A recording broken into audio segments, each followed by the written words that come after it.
Hello, buddies! Bom dia, boa tarde ou boa noite. Estou aqui gravando esse vídeo para finalmente, trabalhar com a correção daquele formulário que eu passei para vocês sobre o English Test, que lá continham questões sobre false friends, scheme, scanning prediction, que são as técnicas que a gente conversou em uma outra aula, foi numa live, a partir das técnicas de inglês para poder interpretar uma questão no modelo Enem ou de concurso, ok? Vamos lá, eu vou fazer um videozinho curto aqui para a gente poder fazer o resumo dessas questões. Qualquer dúvida, se persistir, pode me procurar pelo WhatsApp. Estarei lá tirando todas as suas dúvidas, ok? Vamos lá, primeira questão. A primeira questão aí vem dizendo assim, se alguém disser que deseja desert, o que essa pessoa deseja? Bom, desert, tem que ter cuidado, que é um false friend, A palavra parece muito com deserto, mas não é um deserto, Então vamos lá, o que ela está querendo? Aí tem assim, eu tenho uma refeição, a dessert, uma viagem, que talvez se você se confundir com o deserto, pode achar até que é uma viagem para o deserto, novas descobertas, um deserto, olha aí, ó, tudo para te enganar, mas aí é um false friend, então tome cuidado com isso, a palavra aparece, mas não tem o mesmo significado em português, ok?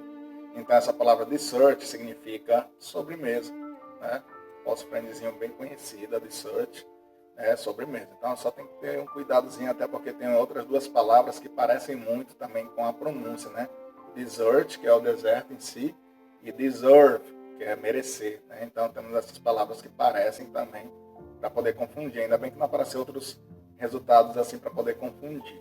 Vamos para a próxima questão. Bom, aí tem assim, se eu te digo que eu quero invocado, qual a sua reação? Sai correndo, pelo amor de Deus, Sai correndo até de achar graça isso daqui. Tem assim, diz que conhece um advogado, porque advogado parece com avocado, no som a sonoridade é parecida. Oferece um abacate. Diz que não é invocado, mais uma vez só tentando pegar aqui pela questão da sonoridade, Oferece um sanduíche. Avocado, pessoal, é um abacate, então é bem simples, então oferece um abacate. A resposta correta dessa questão, ok? Vamos para a próxima. Aí eu tinha uma questão do ITA, uma questão que são das questões mais difíceis, que é principalmente para inglês, que tem muita questão que é português camuflado de inglês, questões bem técnicas, Nessa daqui vem a seguinte questão. As afirmações de que em português scholar significa letrado, sensible, sensato, fabric, tecido, ou são verdadeiras? Quais esses, pessoal? Todas três são false friends e todas três estão com a resposta correta, com o significado correto, então todas as afirmações estão corretas aí, ok? Todas elas são false friends e todas elas têm esse significado que estão colocados aí, ok? Aqui é só questão de vocabulário mesmo. Próxima questão. Nessa questão aqui, dadas as sentenças, the boys, aí tem the game yesterday night. The boys, aí aparece como opção, assisted e watched. Pessoal, assistir a algo, a um jogo, como é o the game yesterday night, assistir é o watch, ok? Assistir é o watch. Então, nos sobra apenas esses dois itens aqui que tem o watch no começo. Em seguida vem assim, a segunda parte. He gave ele deu o quê? Of diamond to his mother. Alguma coisa de diamante, olha só, diamante, apareceu a palavra aqui em cima. Diamante, o que é feito de diamante? Aí dos dois itens que me sobraram, eu tenho aqui necklace e tenho um collar. Aí aqui a gente tem um false friend, Collar não é um colar. Você vai ter essa intenção de colocar que é um colar de diamantes. Mas collar, em inglês, ele é um false friend, significa dolarinho, Dolarinho, dólar. Não é colar, eu não vou fazer uma gola de diamante, É um absurdo isso. Então sobrou necklace. Necklace significa cordão ou colar. Então esse sim é a resposta correta, Um cordão é um colar de diamantes, ok? Também era de vocabulário, vamos para a próxima. Não precisa nem ir para o restante, mas é interessante a gente ver essa terceira aqui também, ó. I didn't like the film. Eu não gostei do filme. It was. Aí aqui ele vem aqui, ó. Terrible, Foi terrível. Aí aqui nas opções a gente aparecia aqui com terrific. Por que não é terrific? Terrific não é uma coisa ruim. Terrific é uma coisa maravilhosa. É muito bom. Então ele vem aqui, essas duas palavras são bem parecidas, então dá para confundir também, né? E aí vamos para a próxima questão. Temos aí a frase, they suffered from the injuries sustained in the crash, né?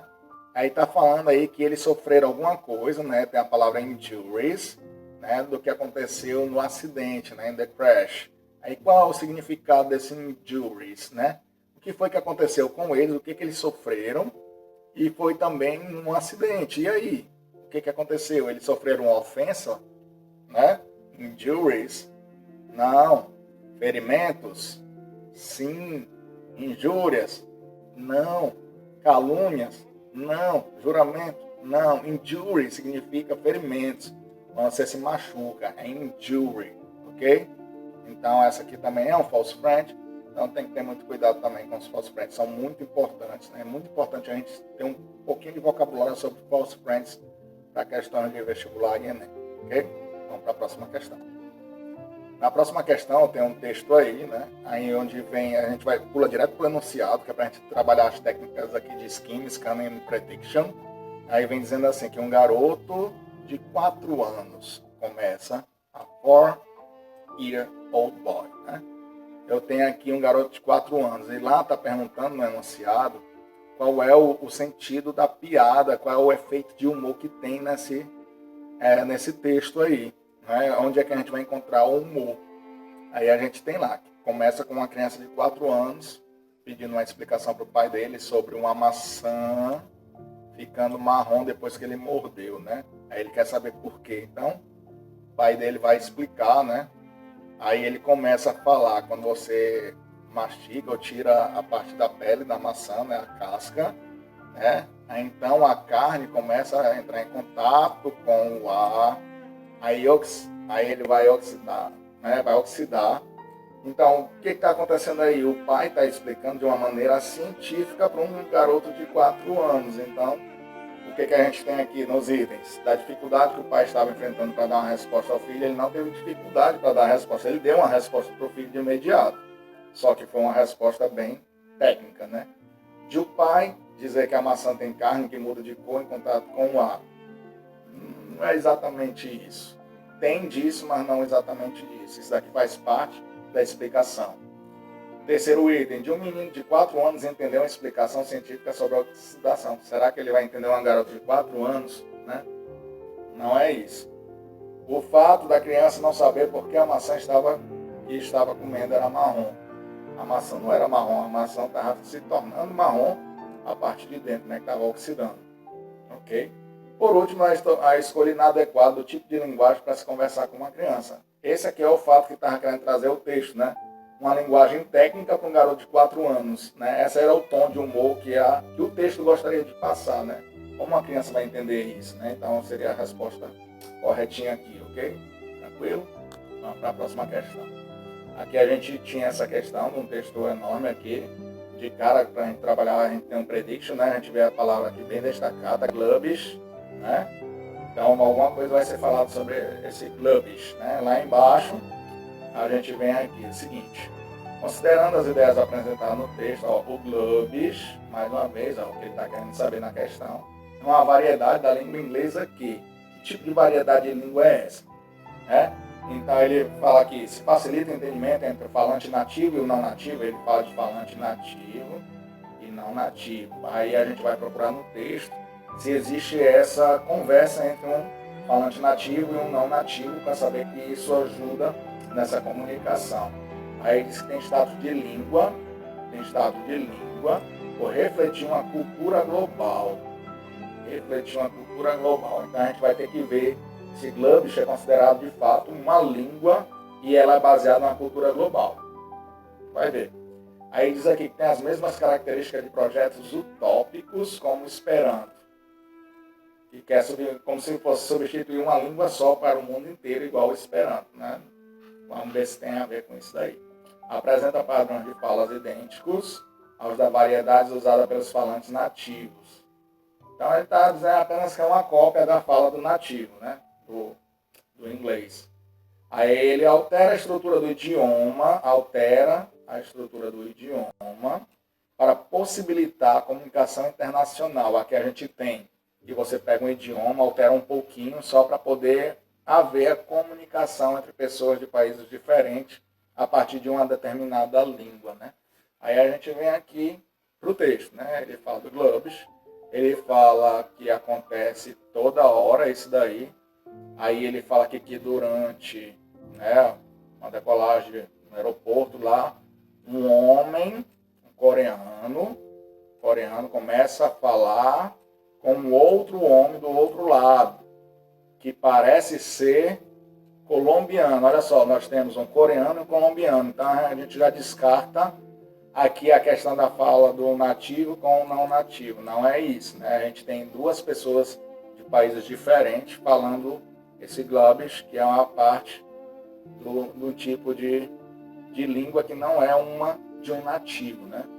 Ó, eles estão tentando falar, ó, algo parecido com o inglês. Existe um nativo do inglês que está apenas sentado entre eles e não está conseguindo entender a conversa deles exatamente. Está dizendo bem aqui, ó, não consegue entender uma palavra.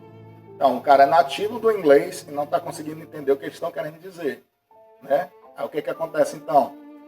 Eles estão pegando a língua, né, a língua nativa do inglês, e estão transformando de maneira que dê apenas para haver uma comunicação. Então, a nossa resposta correta já de cara aqui é o último item lá, né, que altera a estrutura do idioma para possibilitar uma comunicação. Tanto é que o nativo, mesmo sendo da língua nativa do inglês, ele não estava conseguindo entender muito bem, porque está sendo alterado. Está utilizando fragmentos do inglês para tentar se comunicar. Duas pessoas de países diferentes, inclusive, né? Então, eles conseguiram estabelecer uma comunicação a partir desse globes, que é uma mistura aí de palavras do próprio inglês. Ele apenas transformou para poder ficar de uma maneira que dê para se comunicar com alguém, ok? Vamos para a próxima questão. A próxima questão vem essa daqui, né? Qual é o tipo de anúncio que está acontecendo aqui, veiculado pelo texto, né? Aí a gente vem aqui, logo no começo do texto, você pode ler aqui, ó, algo, ó, for less than, esse less than é menos que, certo? A gente estuda isso daqui nos comparativos superlativos, quando tem um less than, significa que é menos que, ó, por menos que $290 por mês, por menos de $290 por mês. O que seria isso daí? Por menos de $290 por mês. Esse aqui é um valor, é um preço provavelmente de um aluguel. Então, bem fácil, só por isso aqui já dá para saber a resposta. Aqui ele continua dizendo como é a casa, né? É janela nova, que tem uma varanda, ele fala tudo isso daí, fala sobre o banheiro, como é a cozinha, ele está falando sobre uma casa, ele está falando um anúncio de uma casa e está dizendo que é por menos de $290 por mês, né? Que é o valor que você vai pagar pelo aluguel. Então vamos lá, quais são os itens? Pessoas para trabalho doméstico? Não. Emprego no setor imobiliário? Não. Curso de decorador de interiores? Não. Imóvel residencial para compra? Não é para compra, né? É para compra? Serviço de reparos em domicílios? Não. Né? Então a gente aqui só tem alguma coisa a ver em relação a esse 290. Como eu não tenho a questão de alugar, significa então que é uma prestação dessa casa então que está sendo vendida. Então só nos sobra como opção um imóvel residencial para compra. Ok? Tranquilo? Vamos para a próxima questão. Tem esse texto aqui um pouco grande, né? Esse texto. Aí a gente vai ver sobre o que é esse texto e a gente vai ver lá pelo anúncio, né, do enunciado. Ele diz aqui sobre as características aqui, né? Ele quer saber, de acordo com o texto, a indústria publicitária. Né? Aí quer saber o que aconteceu com essa indústria publicitária. Ele fala aqui no começo sobre publicidade, advertising. Né? Estava falando que era simples, você comprava, tinha espaço, né? Tudo isso daí. Aí é o seguinte, vamos olhar para os itens agora para a gente tentar encontrar o que a gente está buscando no texto. Primeiro vamos ver quais são os itens para a gente buscar no texto. Ele fala que a publicidade nos dias de hoje passou a criar anúncios mais curtos. Sim ou não? Deixou de comprar tempo na TV devido ao número de custo por minuto? Tudo isso daqui é possível nos dias de hoje, sim, né? Passou a criar anúncios mais curtos, beleza. Na TV o custo é mais alto, sim, com certeza. Aí depois foi forçado a se modificar em função das novas tecnologias. Toda e qualquer empresa hoje, sim, foi forçada a se modificar devido às novas tecnologias. Todos. Então, de cara, a resposta já é essa. Aí tem assim, aumentou a sua audiência cativa? Pode ter aumentado, se utilizar as novas tecnologias. Né? Começou a privilegiar a forma em vez de conteúdos. Então aqui a gente não precisa nem pensar muito. A gente tem aqui como exemplo a propaganda do Old Spice, né? Aí, e também tem essa outra aqui, desses porquinhos aqui, fala a quantidade de views, né? Tem a quantidade de views, né, nessa propaganda. Então, é o significado. Todo mundo aí, hoje em dia, foi forçado a modificar, né, em função das novas tecnologias. Ok? Vamos para a próxima questão. A última questão aqui era sobre o Charlie Chaplin, né? Tem um texto sobre o Charlie Chaplin. Aí ele pergunta assim, baseado na leitura do texto, é para responder que tipo de filme o Chaplin fazia. Se você conhecer Charlie Chaplin, não precisa nem ler o texto, você já sabe que ele era um grande comediante, né? Mas aqui no começo do texto ele diz, ó, que ele foi uma das maiores estrelas famosas que já existiu na história do cinema. Ele foi certamente um dos mais famosos atores cômicos de comédia, ó. Tá aqui, ó, bem aqui no iniciozinho do texto. Então aqui já serviria para responder a nossa questão, que era de comédia, bem tranquilo, bem fácil. Então, essa foi a última questão. Espero que tenha ajudado a compreender melhor as questões. São questões bem simples, né? Então, qualquer dúvida, se persistir ainda, pode me procurar pelo WhatsApp, né? E estarei tirando a sua dúvida lá com todo prazer, ok? Fiquem com Deus. E essa foi a nossa aula de hoje.